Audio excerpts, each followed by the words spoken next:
Reaction continuing to pour in after President Trump called to end temporary protected status for Somalis living in Minnesota.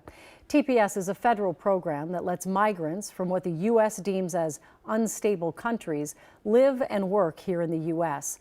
That decision directly affects some 400 Somalis who live in Minnesota, who came here to escape civil war in their home country.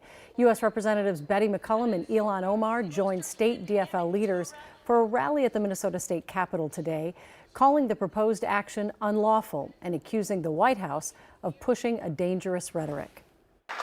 Somalis are not terrorizing this nation. We are helping it thrive. Somalis have always seen themselves as a fabric of this nation.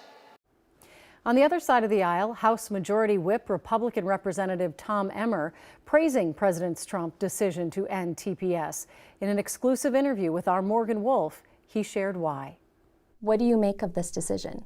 The fact remains that under Tim Walz's watch, you've got over $1 billion of fraud, it appears, and it is growing. The number is growing. It starts not only with the $250 million pandemic fraud case with Feeding Our Future, but now you're finding out that the Housing Assistance Program, which was created back in 2020, and they estimated that it would have a $2 million annual budget, it was $61 million in the first 6 months of this year alone. And again, it is the Somali community, we don't want to paint a broad brush. I know that the conversation started on Friday, but there are great Somali residents in Minnesota. I've got Somalis for Trump in St. Cloud, Minnesota, right?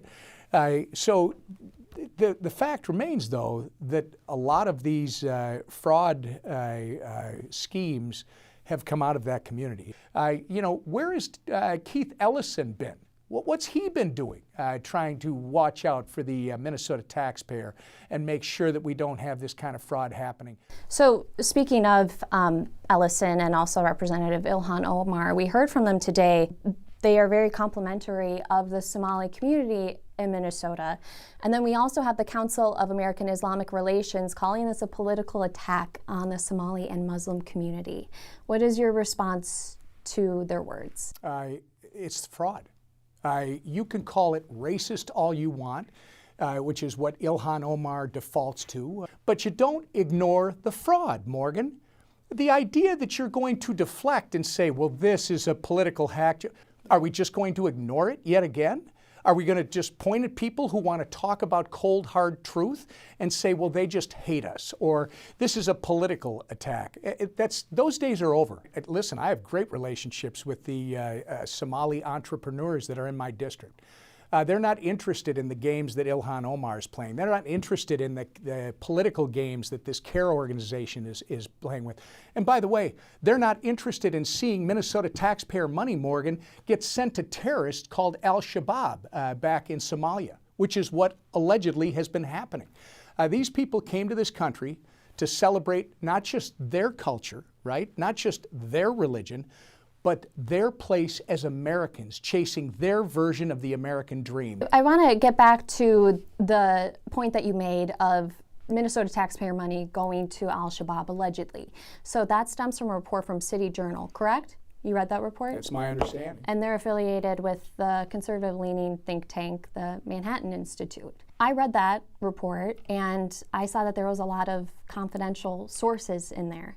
Is there any evidence that you know of that you would be willing to share with your constituents and Minnesotans that Minnesota taxpayer money is going to a terrorist organization in Somalia? Well, I think you can take, to start with, the fact that it is proved, it is the truth that a group of Somali residents were involved in one of the largest pandemic fraud case in the country.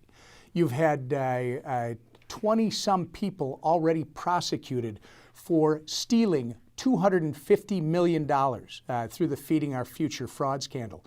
That's fact number one. But I don't think it's so far-fetched if you would allow this fraud to continue and grow under Tim Walz's administration. We got to figure out where that money went. So you don't have any evidence? I have exactly what you have, and I just gave you facts I think we need to follow the money and verify that, in fact, it's been going to terrorists in Somalia. And if it has, I don't care if you're a citizen of this country or not. We need to figure out how to hold people accountable, and there need to be consequences. That was just one of the many topics that we discussed. The full nearly 1 hour interview will be on our YouTube page shortly, and then will air tomorrow on KARE 11 Plus. It's nice to be able to have a sit down with Tom Emmer. We don't often get the opportunity to do that, No. so we took it. He had a lot to say on this topic, obviously, but you talked to him about other very salient topics like healthcare and the ACA credits. And also the government shutdown and the Epstein files. We talked about AI regulation, crypto and digital assets. We covered a lot of ground.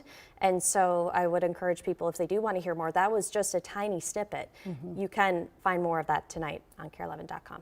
All right. Thanks so much, Morgan.